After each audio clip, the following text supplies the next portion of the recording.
We'll continue with Chapter 4, Language and the Game Domain. Introduction. Dividing up the world. Something in the human brain loves branching tree structures and favors them for the organization of information. The sets, the subsets of labels that result from such organizations are called taxonomies. One of the earliest taxonomies is the one little children construct for animals. For most American children, it looks like this. Here's our little chart. Figure 4, animals. This works well until the day the child encounters something the size of a large hog, too big to be a dog, too small to be a horse, at which point the child has to do some restructuring. A typical solution is the addition of a third category marked plus middle-sized. Each time a new animal is observed, the child sorts it into one of the three categories on the basis of its size. This provides an index in the memory and efficient access to the information.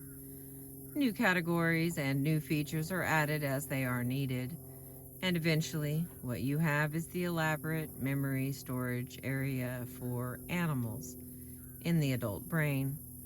It would be much too elaborate to fit on this page, but the process by which it is set up is the same in the adult as it is in the child.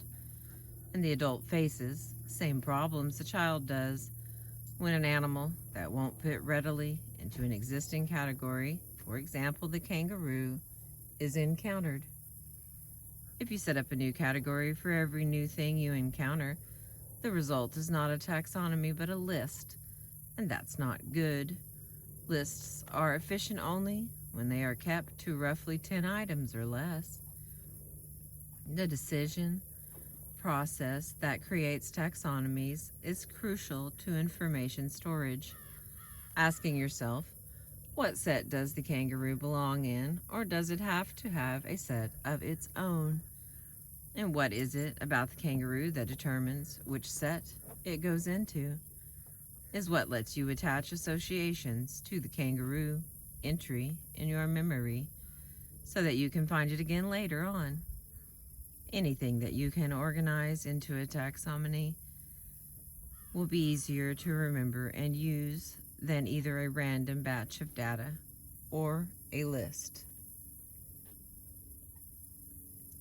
The way most people think about language interactions and the power relationships and arrangements that are established by language interactions is better than random, but not much better than a list.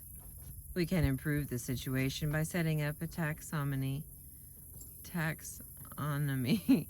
At this point, we'll use the relatively neutral word domain as our general label and divide the world of language power domains into 5 basic categories as shown in Figure 5.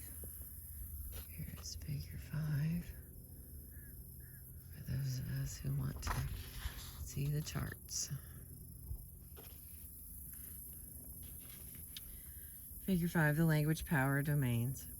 It is the nature of taxonomies in the real world that they make false claims. Figure 5 is no exception. Drawn this way, it makes the claim that each of the 5 domains has an equal importance in the life of every individual. This is clearly false. Like giving most semantic features only plus or minus as their value. How much importance any one of the domains has will vary from person to person, from situation to situation, and over the course of time. But we can use this rough index as a basis from which to work, in the same way that we use the equally rough scale of weights from double minus to double plus for semantic features. We can then make adjustments in the basic index as they are needed for specific real-world situations. The game domain. Here it is again. Got us another chart or two I'll be talking about. The game domain has greater importance in mainstream American society today than any other of the four domains. Game playing is so all pervasive that for many individuals, and especially for dominant adult males, it would be more accurate to set up one of the two taxonomies list illustrated in figure 6 and 7. That's the two that I showed you. Because dominant adult males by no means constitute the entire population, or even the largest segment of the population, the most basic diagram is the one shown in figure 5. But dominant adult males do control most of the power in America today, and all of us have to spend large amounts of time interacting with dominant adult males. This makes it necessary to keep figure 6 and 7 conveniently filed, where we can get at them quickly and easily. For the vast majority of adult American males, the following principle holds. Anything that involves negotiation is assigned to the game domain until the negotiation is completed. In other words, most American men today define anything that involves negotiation as a game, at least temporarily, and they switch to game-playing behavior for the duration of the negotiation. American women, by and large, don't apply that principle, nor do they agree on the meaning of the word negotiation. Similar differences exist for other nationalities and other ethnic groups. This leads to massive communication breakdowns with serious real-world consequences. The structure of our society is such that, whether we like it or not, we must consider the implications of game-playing behavior in every area of our lives. For some, this is shocking. For others, it seems entirely natural, as shown by the following quotation. A friend's teenage son was complaining about a boy on his basketball team who habitually called him names and beat him up. His mother asked, "Then why do you play with him?" He looked at her in disbelief and said, "Because he's on my team," as though it were the most obvious reason in the world. Women don't understand this peculiar idea that you can hate someone and still work with them. Janice LaRoche, quoted in Trouble Spots by Nancy Arnott, executive female, May-June of 1988. However we may feel about this, it has to be reckoned with if we are to achieve our goals. Let's take a look at a scenario that illustrates this problem. Scenario 8. Sharon Jamison knew exactly what her brother-in-law was going to do. She recognized the courtroom stance. "Will," she began, "there is no point in trying to change my mind. Will Clayton cut her off abruptly and stood there ticking off the points on his fingers one at a time. "It's clear to me," he said gravely, "that A, you love your job, you're good at it, and you don't want to leave. B, the reason you are leaving is because you think you've done something your boss would be justified in firing you for. And C, you think it's better to resign than to be fired. I have no quarrel with points A and C, Sharon, but point B is seriously flawed." "But, Will—" "No, I mean it," he said. "So John Martin asked you and Eve to write a few slogans, and you two had so much other work to do that you didn't get them done in time. So what? What's the big deal?" "Will," Sharon answered, "you don't understand. Those slogans were part of a crucial presentation for a new client. John had to go into that meeting with the most important part of the sell missing, because Eve and I blew it. That is a big deal." "I don't believe it." "It's true." "Come on, Sharon. This was the first time Martin ever turned anything like that over to you, right?" "Well, no way he would just let that float, hoping you'd come through. He'll have had somebody else working on it too, just in case. And he will have gone into the meeting with every last thing he needed. What else are you supposed to have done? He trusted us, she said slowly, distracted, wondering if it could possibly be true that Martin had had a backup people on the slogan without telling her and Eve. Could he have done something as sneaky and dishonest as that? Surely not. None of the men thought we could do it, she went on. And John Martin ignored them. He took a chance on us and we let him down. He will never forgive us for that. Will, and he's right. The young attorney made a rude noise at her. Wrong, he said. Listen, Sharon, what happened is very simple. You and Eve kept insisting you could carry the ball, and Martin finally decided to throw it to you. That's fair. And you dropped it. That's too bad.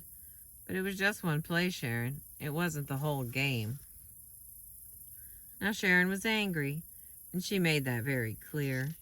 It wasn't a game at all, she told him sharply. I am not talking about games. This was serious business. Is serious business. You're talking about a big contract. You're talking about our jobs, and I'm sure John Martin has sense enough to understand that even if you don't. Will stared at her, obviously bewildered. I was only trying to help, he said. What did I say to get you so upset?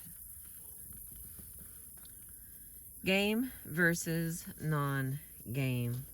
Here's another picture.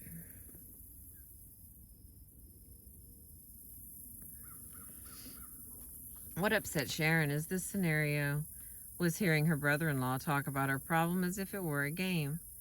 For Sharon, the phrase would be as if it were only a game. When she thinks about the games, she thinks of Ring Around the Rosie and Trivial Pursuit. And for her, the relevant semantic feature on game are roughly as shown in Figure 8.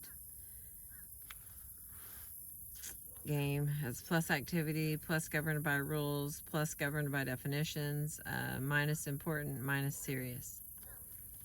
For her brother-in-law, on the other hand, and for almost all American men, games are very serious and very important.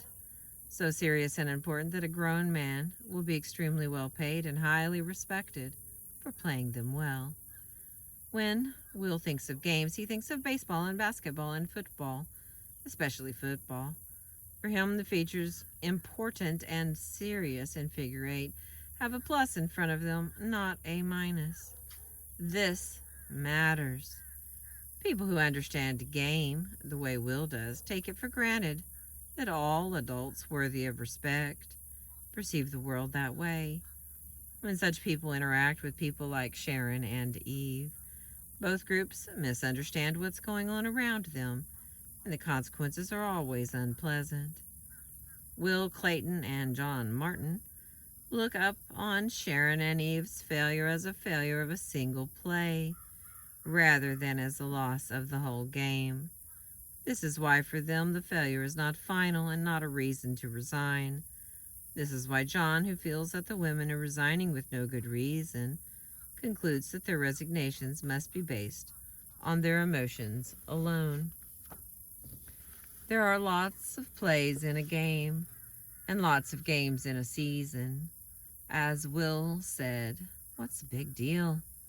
And Will would agree with John that Sharon and Eve's major mistake was not their failure to get the slogans done, but their failure to warn him. Something that might actually have put the entire game at risk if he hadn't had the foresight to provide backups. If you're on a team playing Saturday morning and you realize on Thursday that you won't be able to make it, you go tell the coach so that a replacement can be lined up. You don't just do nothing until midnight Friday night hoping a miracle will occur and then tell the coach. In mainstream America today, no matter what your field is, no matter what activity you are involved in, you can't function successfully in an interaction unless you have the answers to the following questions. Are we playing a game? Guidelines. If the situation is a negotiation of any kind, and if the participants are dominant male, adult males, the answer is yes. If the situation is not negotiable, for example, If it is a matter of life and death, the answer is no. If the participants are women or children of any age, the answer is no. If the answer is yes, what game are we playing? Guidelines. Most of the time it's football. If not football, another team sport such as baseball or basketball. Next, most likely, is the game of chess, especially if the participants are military personnel, followed by poker and tennis. The answer to this question will tell you the limits of the field, the governing definitions of terms, and the rules of play. If the answer is no, what are we doing instead and who is in charge? Guidelines. The answer to this question is not predictable, but there are some likely categories. Genuine emergencies. When someone is literally risking life or limb and when it's not being done deliberately. Example, a major surgery, auto and plane crashes, major fires and floods, and natural disaster battles. In all such situations, it is expected that a professional of some kind will be in charge. Note that the requirement for the feature, minus deliberate, rules out such activities as professional sports despite their danger. And the next one, any situation related to romantic love. For many people, and especially for women, no such situation can be a game. It is unfortunate that in such situations there is often nobody in charge. The next one. Situations in the academic environment where teams are rare and individual performance is the highest goal. Often some sort of committee is in charge. And the last one. Idiosyncratic and sometimes startling situations. For example, an individual might arbitrarily decide that nothing involving his cat or his bass boat or his art collection or the President of the United States can be a game. In these cases, whoever has the most power at the time will be in charge. The only reliable tool for getting past these general guidelines to specific answers is language. In an interaction, you need to know what the word game means to the other people involved. You need to know whether it means the same thing to them that it means to you. If it does, you can relax and move on to other matters, knowing that what happens is going to make sense to you even if it doesn't go exactly as you wanted it to go. If the value of serious and important for game are double minuses for the other person, and pluses or double pluses for you, you need to know that immediately because the potential for serious misunderstanding is so great. Consider what it would be like to go out onto a field to play football with 21 other people on the field. If you couldn't be sure that all of them knew that's why they were there, when everybody knows you can be reasonably sure what will happen when you throw the ball, where other people will go, and what, from a limited set of possibilities, they will do. But if some people are there to do calisthenics, and some are there to play tennis, and some have no idea why they're there, anything can happen, and that is not safe. People are going to get hurt. The game is going to go badly. Time will be wasted and goals will not be made. This is no way to do anything important. How do you find out whether the others involved in the interaction have the same semantic value for game that you have? The same way you would find out if they spoke English. Talk game to them. Do it openly and blatantly and pay attention to their responses. For example, say something like this and watch for reactions. I think our strategy on this first play should be pretty conservative. I don't think we should try for a touchdown this soon. Or, now if this first play doesn't work out, we ought to have a couple of choices about which way we're going to run on the next one and who is going to carry the ball. If the people you're talking to stiffen and look insulted or annoyed, that's a clue. If they suggest that this is serious business and the sports metaphor isn't appropriate, That's a clue.